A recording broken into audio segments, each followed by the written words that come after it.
नमस्कार. इतरांकडून येणाऱ्या लिंकची वाट का पाहायची? तुम्ही स्वतःहून गणित मित्र या चॅनलला सबस्क्राईब करा आणि बाजूला येणाऱ्या बेल आयकॉनवर क्लिक करून ऑल नोटिफिकेशन्स ऑन करा. Hello dear students, this video is on examples of logical equivalence from the chapter Mathematical Logic. This video is helpful for 12th standard students of all faculties. See, first question, using truth table, prove the following logical equivalence. The first one, negation P and Q equivalent with P or Q and negation Q. Okay. In this case, we are going to form a truth table like this. Okay, and we are going to find out where the column of this left hand side, which is highlighted, column number 4, and the column of right hand side, which is highlighted here, column number 6, are identical or not. Okay, if they are identical, then obviously these two are equivalent. If not, they are not equivalent. Okay, so we have already seen how to make a truth table. So let us start with these two statements P and Q with these usual combinations T, T, F, F and T, F, T, F. Now this third column is of negation P. Now negation P means what? It is exactly opposite values that of P. So there will be F, F and T, T. Next column is negation P and Q, where negation P is third column and Q means second column. That is, we have to compare second and third column for and means conjunction. The rule is TT equal to T. So if there is TT, see, then there will be T, and there is no other combination like TT, then rest of all are F. Similarly, P or Q. P or Q means first and second column. What is the formula for OR?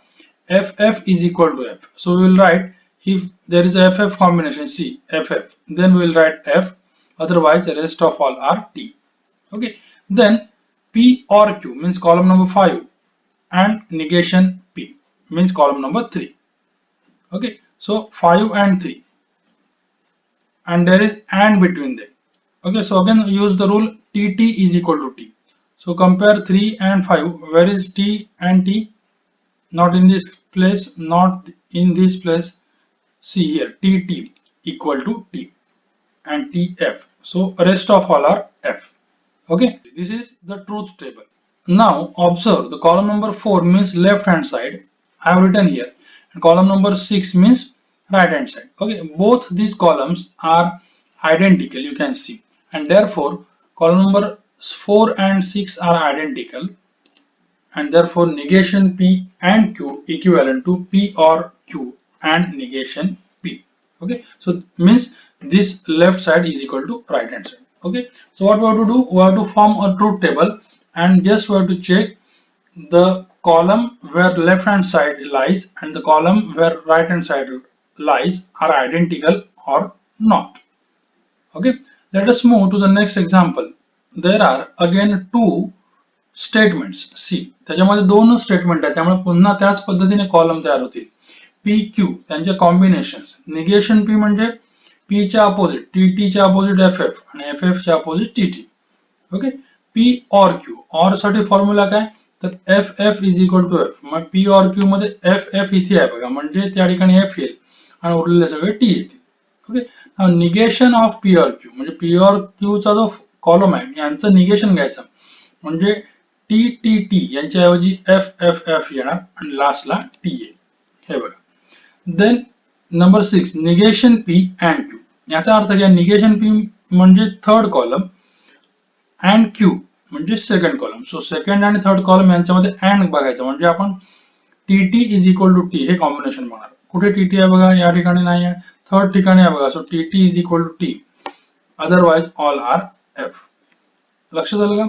Okay, आता इथे column number 7 मुद्दाम highlight केला आहे, जो आपला left hand side आहे बघा, म्हणजेच हा part negation of bracket P or Q म्हणजे कॉलम नंबर 5 आणि निगेशन पी अँड क्यू म्हणजे कॉलम नंबर 6, या दोघांच्या मध्ये ऑर आहे.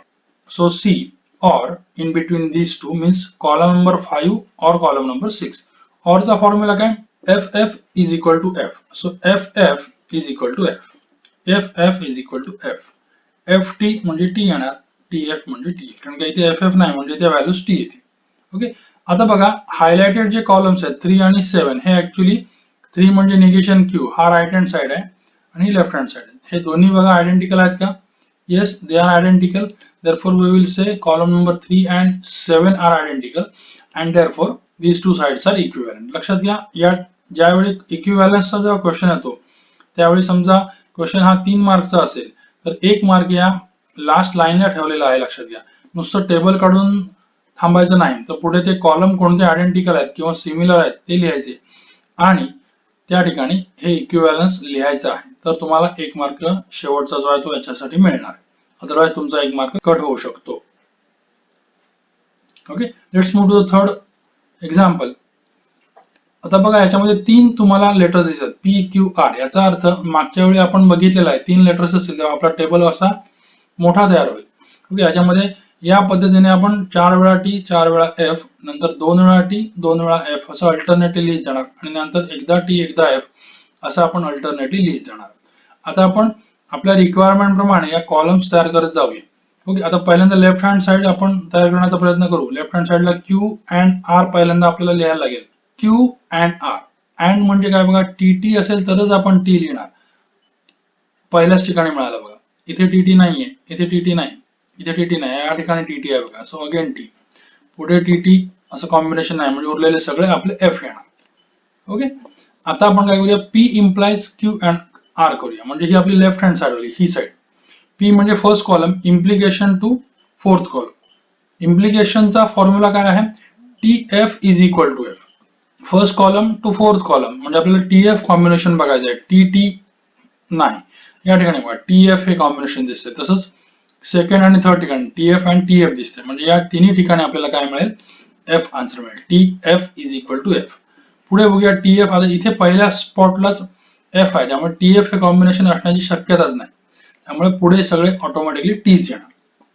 ओके, अशा पद्धतीने आपला हा लेफ्ट हँड साइडचा कॉलम तयार झाला आहे नंबर 5. आता आपण राईट हँड साइडचे कॉलम तयार करण्याचा प्रयत्न करू. त्यासाठी पहिला ब्रॅकेट पी इम्प्लाइज क्यू. इम्प्लिकेशनचा पुन्हा फॉर्म्युला आपण तोच वापरणार आहे, T F is equal to F. P पासून क्यू पर्यंत. या ठिकाणी पहिल्या नाही, सेकंड नाही, थर्ड ला टी एफ दिसतंय, फोर्थ ला टी एफ दिसतंय म्हणजे आपल्याला इथे T F equal to F मिळणार. आता याच्या पुढे पी या केसमध्ये पहिला आपल्याला टी लागतो जो तिथे नाहीच आहे बघा, पहिला एफ आहे म्हणजे टी एफ हे कॉम्बिनेशन असणारच नाही, त्यामुळे उरलेले सगळे आपल्याला टी मिळतील. आता हा कॉलम पी इम्प्लाइज आर आपण तयार करण्याचा प्रयत्न करू. पी इम्प्लाइज आर म्हणजे फर्स्ट कॉलम पासून थर्ड कॉलम पर्यंत. इम्प्लिकेशन म्हणजे टी एफ हेच कॉम्बिनेशन आपण चेक करणार. See, first to third T F आहे का नाही, इथे बघा या ठिकाणी टी एफ आहे म्हणजे आपल्याला पुढे एफ मिळेल, इथे नाही, इथे टी एफ आहे म्हणजे आपल्याला इथे एफ मिळेल. आता याच्या पुढे आपल्याला फर्स्ट कॉलमला टी कुठेच मिळणार नाही, सगळे एफच दिसतात म्हणजे उरलेले सगळे जे आहेत ते आपल्याला टीच मिळणार, कारण टी एफ हे कॉम्बिनेशन मिळणारच नाही याच्या पुढे. ओके, आता लास्ट कॉलम कडे जाऊया जो आर एच एस ऍक्च्युली आहे. म्हणजे हे हा कॉलम म्हणजे 6 आणि हा कॉलम नंबर 7 म्हणजे 6 अँड 7 यांच्या दोघांच्या मध्ये and. Column number 6 and 7. Okay, so what is the formula for and? It is T T equal to T. So C, T T equal to T. T T नाही, इथे T T आहे का नाही, इथे नाही, बघा T T T T T T T T. So शेवटचे सगळे 4 टी टी आहेत त्यामुळे T T equal to T तुम्हाला प्रत्येक ठिकाणी मिळत जाईल आणि हे rest of all are F. Okay, आता लेफ्ट हँड साइड म्हणजे कॉलम नंबर 5 आणि राईट हँड साइड म्हणजे column number 8. Let us check, are they equal or are they identical?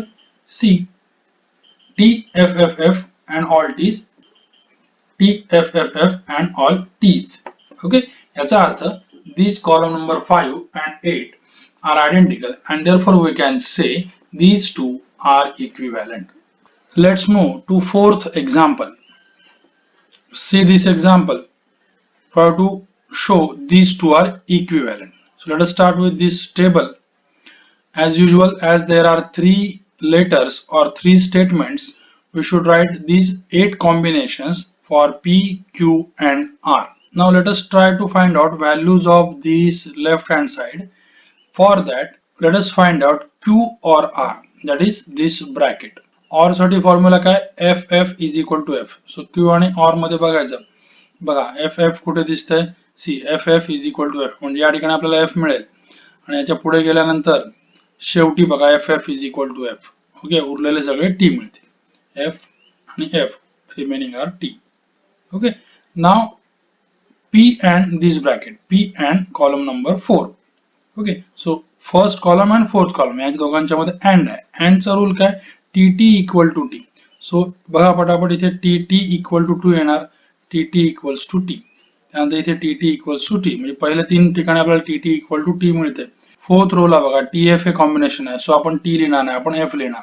आणि त्याच्या पुढे बघा ह्याच ठिकाणी सर्वच f आहेत, म्हणजे tt आपल्याला कॉम्बिनेशन कुठेच मिळणार नाही. So all remaining are F. Okay, अशाच पद्धतीने आपण पुढे जाऊया. हा ही आपली लेफ्ट हँड साइड आहे बघा, मी मुद्दाम इथे हायलाइट केलेलं आहे रेड कलरने. Now let us check this right hand side is equal to this left hand side or not. For that let us find out P and Q. P and Q चा formula आपण वापरणार. P and Q म्हणजे first and second column, and चा formula T T equals to T. Okay, so T T असेल तर T लिहिणार म्हणजे ह्या प्लेसला, त्यानंतर सेकंड प्लेसला टी टी दिसते म्हणजे पुन्हा टी लिहिणार. त्यानंतर पुढे बघा टी टी कॉम्बिनेशन आहे, जो first two are T, all are F. P and R साठी आपण तसंच करणार, अगेन अँड आहे, सो पी आणि आर मध्ये बघा T T equal to T first प्लेसला, त्यानंतर सेकंड प्लेस नाही, अँड थर्ड प्लेसला T T equal to T दिसते. आणि remaining place there is no combination T T, so all are F. So first and third place are T's, rest of all are F. Now last column, which is nothing but the RHS, it is 6th column this one and 7th column this one, and in between them is OR. So 6 or 7, 6 or 7, OR साठी rule काय बघा, FF is equal to F. So see where are the combination FF. First TT no, TF no, FT no. Now see FF, इथून बघा पुन्हा सगळं खाली F F हे combination आहे, म्हणजे आपण F F equal to F लिहिणार आणि उरलेले सगळे आहेत ते म्हणजे वरचे तीन आहेत ते आपण टी लिहिणार. So 3 T's and all the rest are F. Okay, so therefore we can see column number 5, which is left hand side, and column number 8, which is right hand side, are identical, and therefore you can write this equivalence. Let's move to the last one. This is the example in front of you. Again there are three letters P, Q and R is there. So this is the required table. Let us start. P, Q, R, usual combinations as I told you earlier. Fourth column is P or Q. Use the formula OR means FF is equal to F. So P or Q, where is F? F combination, these two. So last two are F, otherwise T. Now it's negation. Negation means exactly opposite values. So all are F, and remaining two means last two are T's. Okay, now fourth column is this part, see here, and fifth column is this part. In between them there is OR. So our next column is 5 or 4, 5 or 4, or you can say 4 or 5, because in case of OR you can interchange these values. Okay, so 4 or 5. What is the formula for OR again? OR means FF equal to F. So look for the combination FF. Is there FF? No, no, next, no, next, no, no, no. So there is no combination in column number 4 and 5 as both are F. So there is no F values, all values are T. Okay. आता आपण last column कडे जाऊया. Last column म्हणजे पुन्हा हा जो square bracket आहे इथे तो म्हणजे आपला कॉलम नंबर 6 तयार झाला बघा. ओके, आणि त्याचं आर जे आहे, आर या कॉलम बरोबर आपण काय घ्यायचं, अँड म्हणजे कंजंक्शन घ्यायचं. So column number 6 and column number 3 there conjunction म्हणजे अँड. अँड चा फॉर्म्युला काय, तर both T then answer is T. So look out for T and T. So answer is T. So first case मध्ये T T म्हणजे T येणार, second case मध्ये F आहे, third केस मध्ये बघा टी आहे, इथे टी आहे. You can observe for alternate values you will get TT combination, TT. So you will get alternately T, T, T, and rest of all are F, which is very identical to the column number 3. You can observe this.